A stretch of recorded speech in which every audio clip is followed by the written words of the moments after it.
It's been almost 20 years since Diana and I got married.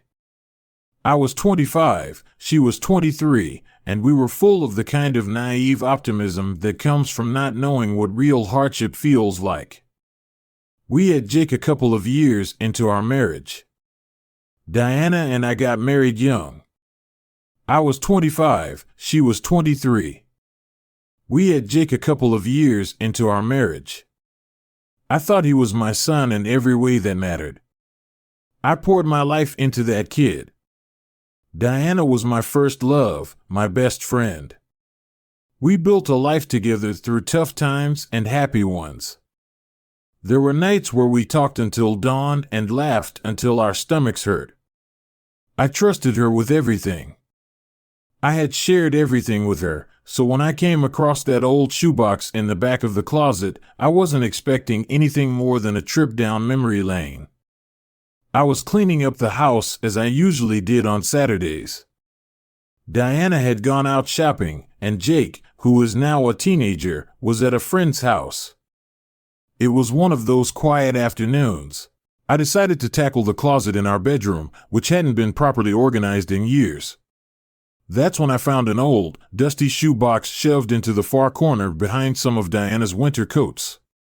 At first, I thought it was filled with junk, old receipts, maybe some I almost didn't open it, but curiosity got the better of me. Inside were a few random things, faded photos, some ticket stubs from concerts we'd attended, and some letters.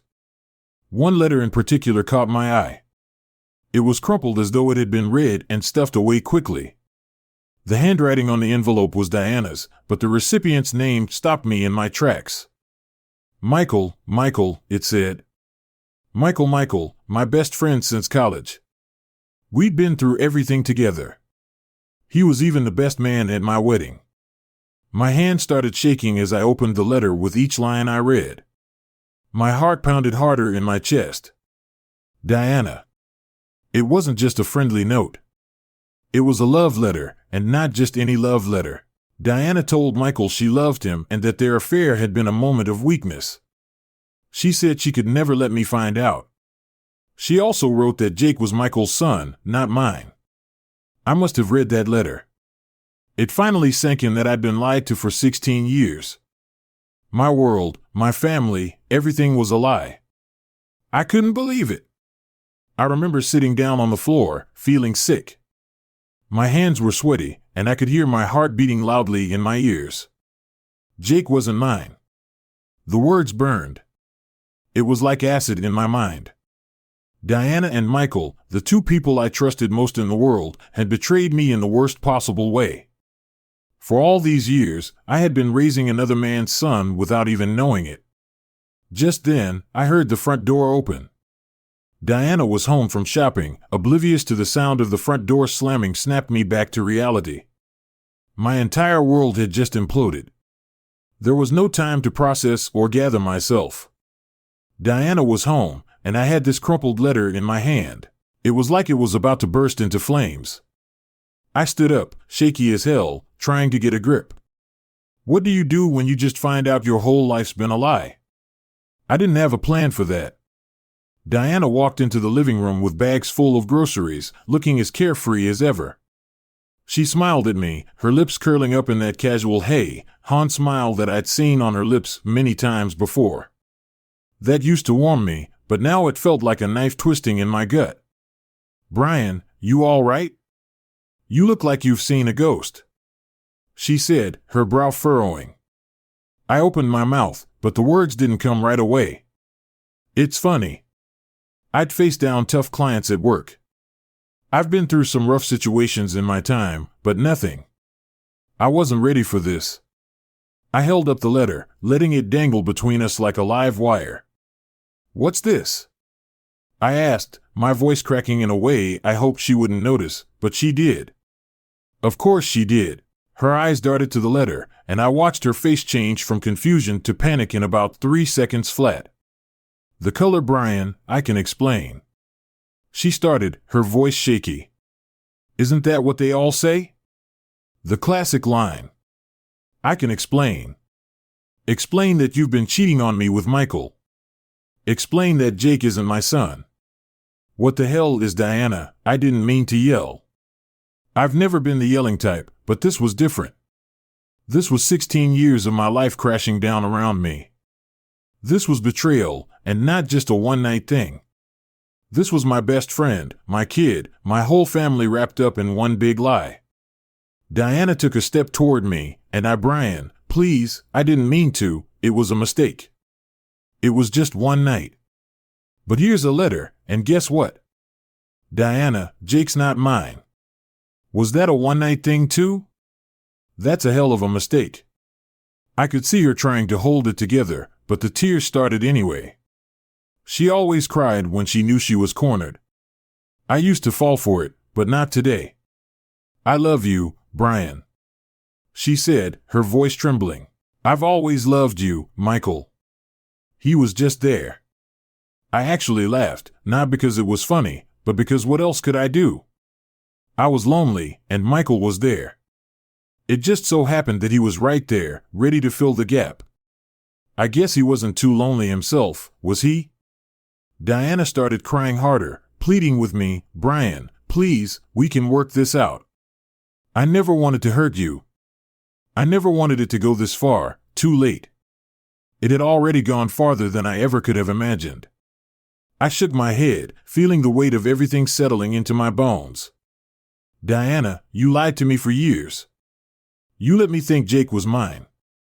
I've been raising him like he's my son. I've given everything I have for you too, and this is what I get. She tried to reach for my hand, but I pulled away. I said, don't, in a flat voice. The silence in the room was overwhelming. I could hear my heart pounding, Diana's quiet sobs, and the wind outside. It felt like the world was mocking me with its normalcy. How could things stay the same when my entire life had just fallen apart? I needed some air. I turned toward the door, Brian. Please don't go. We can fix this. We can go to counseling. Anything, just don't leave. I stopped at the door, hand on the knob, but I couldn't look at her. Not yet. There's no fixing this, Diana. Not now. With that, I walked out of the house.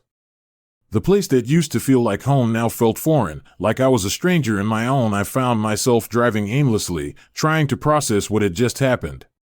Part of me wanted to turn around and storm into Michael's place and knock his teeth out, but what would that solve? Nothing. The damage was done. I ended up at a diner, the kind of place you go when you don't want to be noticed. I sat down. I went to the counter and ordered a coffee. I stared at the menu, waiting for the waitress to come to me. She poured me a cup without asking, like she'd seen 100 guys like me. Men whose lives had just blown up in their faces. I took a sip, but the bitterness hit too hard. Everything felt bitter right then. No matter what I did, my mind I couldn't stop thinking about that letter I'd written to Diana. I'd confronted her about it, and she'd cried, apologized, and begged me to forgive her. But what could I do? 16 years of lies don't get fixed with a couple of stories. The waitress came by again and asked if I needed anything else. I shook my head. What I needed, she couldn't give me. I needed to get out of my own head to stop the constant replay of what had happened. Then there was Jake. How was I supposed to tell him that everything he believed about our family was a lie? Michael, not me, was his biological father. How do you even start that conversation? I stared into the swirling. I sat there for what felt like forever, staring at the black liquid in my cup. The coffee wasn't cutting it. I needed something stronger, something to drown out the noise in my head. I threw a few crumpled bills on the counter and didn't even wait for change. I walked out and found a hole-in-the-wall bar a few blocks away. It was the kind of place where nobody asks questions. It was dim, smoky, and just what I needed. I sat down, ordered a whiskey, then another, and another. Each one hit hard, numbing me bit by bit. The burn in my throat felt good, better than thinking about what Diana and Michael had done about the years I'd spent in the dark. I drank until my thoughts started to blur, but Michael's face kept popping up. He was my best friend, the guy I trusted with everything. And all this time, he'd been carrying on with my wife, pretending to be a friend while lying to my face. Diana, how long had she kept this from me? How many times had I looked at Jake completely? I was clueless about the truth, but the whiskey helped push those thoughts down. I knew it wouldn't last. I could drink until the world went quiet, but eventually I'd have to face Jake. How was I going to tell him? How was I going to handle his reaction? I didn't even notice when someone sat down next to me at the bar. He was older. He had a grizzled look like he'd seen some rough times. I guess I must have been muttering to myself because he turned to me and said something about how life has a way of getting you when you least expect it. Normally I wouldn't engage, but I was too far gone to care. I told him about the letter and the betrayal. He told me that everything I thought I knew about my family was a lie. He listened, nodding like he understood, then he asked me a question that stopped me cold. What are you going to do about it? I didn't know how to answer him. I've been asking myself that same question for hours. What was I supposed to do? He looked me dead in the eye. He looked me dead in the eye and said, "You can either drown in it or figure out what's next." It was the first real advice I'd gotten all night. Drowning in it seemed easier, but I knew he was right. I had to face this, especially with Jake. I had to be there for him, even if I wasn't his biological father.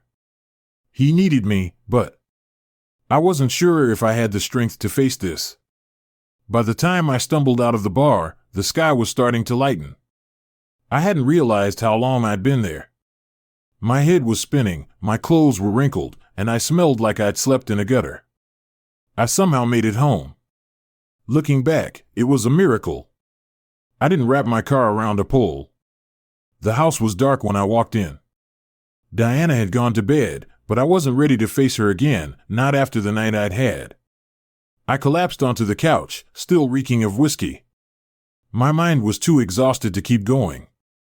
The ceiling blurred as I stared at it, trying to piece together the fragments of my life as the hours dragged on. As the hours passed, I found myself trying to put the pieces of my life back together. The quiet house was starting to get to me. Jake would be coming home soon, probably after spending the night at a friend's place. I knew I had to talk to him. There was no avoiding it anymore. Jake walked in. He was back, and like nothing had happened. I could hear the clatter of his backpack as he tossed it onto the floor by the door. He was 16 now, growing up fast with the kind of confidence that comes from not knowing how complicated life can really get. I used to envy that about him. "Hey Dad," he called, heading straight for the kitchen. I stood up, bracing myself. "Jake, we need to talk." He popped his head around the corner, already holding a sandwich. As soon as he saw me, his expression changed. He didn't say anything, but I could see the slight wrinkling of his nose, the way he looked at my clothes, rumpled and smelling of alcohol, and the discomfort on his face. His face was clear, but he looked a little disgusted. What he asked stung more than I expected. His voice was flat. I took a breath. I wasn't sure how to start. "There was no easy way to say this about you or Michael." Jake's face dropped, and he froze mid-bite for a second. I saw the flash of recognition in his eyes. He already knew. He slowly put the sandwich down and walked over to the living room, standing a little farther away than usual, like the smell of alcohol on me was too much. "What about Michael?" His tone was clipped. I sat down on the edge of the couch, feeling like I was about to rip open both of our lives. "Jake, I found yesterday, he told me something that changed everything." He didn't sit, he just stood there, arms crossed, staring at me like he was waiting for a bomb to go off. I couldn't stall anymore. "Jake, I'm not your biological father. Michael is." Those words hung in the air like a death sentence. I watched Jake's face for any kind of reaction, waiting for shock or confusion, maybe even anger. What I didn't expect was the look he gave me, pure resentment. He said, in a flat voice, "I know." It felt like someone had kicked me in the chest. Jake nodded, his jaw clenched. He'd known for a while. "My mom told me." I was speechless a couple of years ago. He'd known for 2 years, but I just couldn't wrap my head around it. Why didn't you say anything? Why didn't you? I don't know. Talk to me. He scoffed and narrowed his eyes. What was I supposed to say? Hey, Dad, guess what? You're not really my dad. You didn't even see it. You didn't. Did you notice anything? I was just living in my own world, and what you said hit me harder than anything Diana had said. I had no idea Jake felt like this. Jake, I didn't know. I couldn't have known. Yeah, well, maybe if you had paid attention, you would have figured it out. He shot back, but you didn't. You were too busy being oblivious. I was speechless. What do you mean? Jake shifted uncomfortably, but I could see he had more to say. I felt something was off with Michael. A couple of years ago, he started acting weird around me. He was being too nice and talking to me in the strange, almost guilty way. One night, I asked Mom about it. I was like, hey, why is Michael being so nice to me and acting so weird? He paused, and his eyes got really intense. That's when she told me she told him everything. She said Michael was my real dad, but she begged me not to tell you. She said it would ruin everything. She said it would be better for all of us if we just kept it to ourselves. I was in a daze, and you went along with it. What was I supposed to do? Jake snapped. I didn't know what to think. I was pissed, confused. I didn't want to lose you, but I couldn't stand being lied to. Then, when I saw how you didn't even notice, how you kept pretending like everything was fine, I was so angry, Jake. I felt like you were punching me in the gut. I thought we were good. He was shaking his head and his eyes were welling up with tears. He was clearly trying to hold back, but you didn't know because you weren't paying attention. You never pay attention, and then you just left. Jake, you walked out last night like it didn't matter. Like I didn't matter. That's not what happened. I said, trying to keep my voice calm, but inside I was spiraling. I left because I needed time to process this. I wasn't abandoning you. He shook his head, his eyes hard and cold. You left, Brian. You walked out, and I knew you'd bail. That's what you always do when things get tough. It stung. He wasn't just talking about last night. He was talking about all the times I checked out when life got hard, when work got overwhelming, when I was too tired to deal with anything. He'd noticed every single time, and I'd been too. I didn't realize it at the time. I didn't know Jake. I said, I thought I was doing the best I could. Maybe your best wasn't good enough, he replied. Maybe you're not the father, I said. I thought you were the one. You broke me. I stood there watching my son. The kid I had raised for 16 years, the one I had loved, looked at me like I was just some guy who had let him down. I had no idea how to fix it. Jake, I love you, no matter what. You're my son. Then he turned and walked toward his room, slamming the door behind him. I stood there, frozen in place, feeling like the ground had just been ripped out from under me. It wasn't just Diana who had betrayed me. Jake, my own son, had been carrying this secret for years, and now he blamed me for everything, for not seeing. I realized that I hadn't been there for him when he needed me most. I also took responsibility for leaving when things got tough. I sat back down on the couch feeling more lost than ever. I had thought that things would go differently. I had thought that I would tell Jake the truth and that we would deal with it together. I had thought that we would still be a team, but now I didn't even know where to start. We stood there for a bit after Jake slammed his door. His words kept echoing in my head. I hadn't paid attention. I'd left when things got tough. It wasn't just about last night. It was every time I checked out, every time I buried myself in work or let life pull me away. I thought I was doing my best, but maybe that wasn't enough. I was trying my best, but maybe that wasn't enough for him. I had to get out of there. The house felt too heavy, like it was closing in on me. I ended up at the park where Jake and I used to go when he was younger. We'd sit on the dock by the lake and fish, just the two of us. Back then, life seemed simpler. We didn't have to deal with any of this. I was dealing with betrayal, secrets, or the weight of broken trust. But now, everything felt like it had shattered, and I was left picking up pieces that didn't fit together anymore. As I sat on that dock watching the ripples in the water, I started thinking about what I should do next. I couldn't go back to how things were. I knew that much, but I wasn't sure how to rebuild after something like this. How could I be a father to Jake when he was full of resentment and anger toward me for things I didn't even know were happening? I pulled out my phone and stared at Michael's number. I hadn't spoken to him since I found that letter. I hated him. I was torn between wanting to punch him and screaming at him.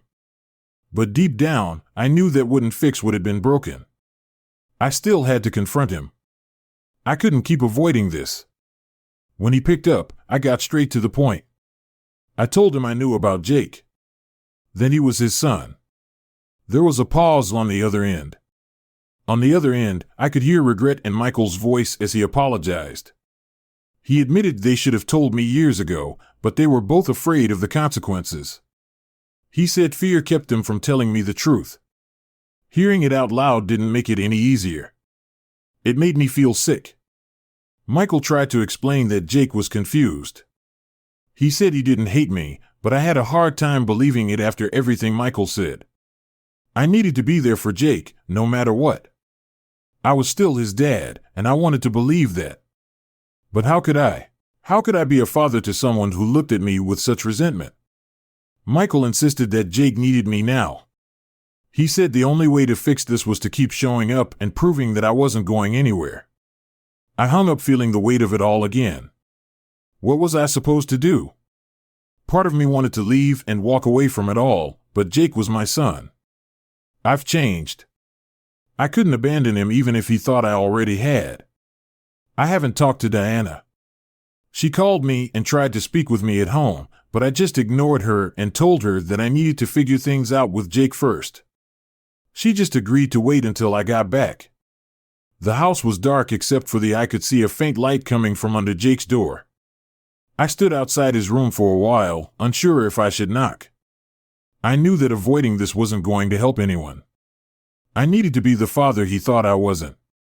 I knocked, and when he opened the door, he just stared at me. He didn't look angry anymore, he just looked tired. I told him I was sorry. I'm sorry for not seeing the truth sooner. I'm sorry for leaving last night. I'm sorry for everything. I wasn't going anywhere. I said I was still his dad and I wasn't giving up on him, no matter how hard things got. Jake didn't say much. He just gave me a nod. It wasn't much, but it was something. It was a small step forward. For now, that was enough. I'm here to share my story with you, but I'm choosing to stay unnamed. Brian isn't my real name, and neither are the names I've mentioned here. The pain, the betrayal, and the hope are all real. If you have any advice or feedback, please share it. I'm open to hearing your thoughts because I'm not sure what the next step should be. Thank you. I hope it touched your heart. If you enjoyed it, please like the video, subscribe to the channel, and hit the notification bell so you don't miss a fresh story every day. I'd love to hear your thoughts in the comments, so feel free to share your experiences and tell your story.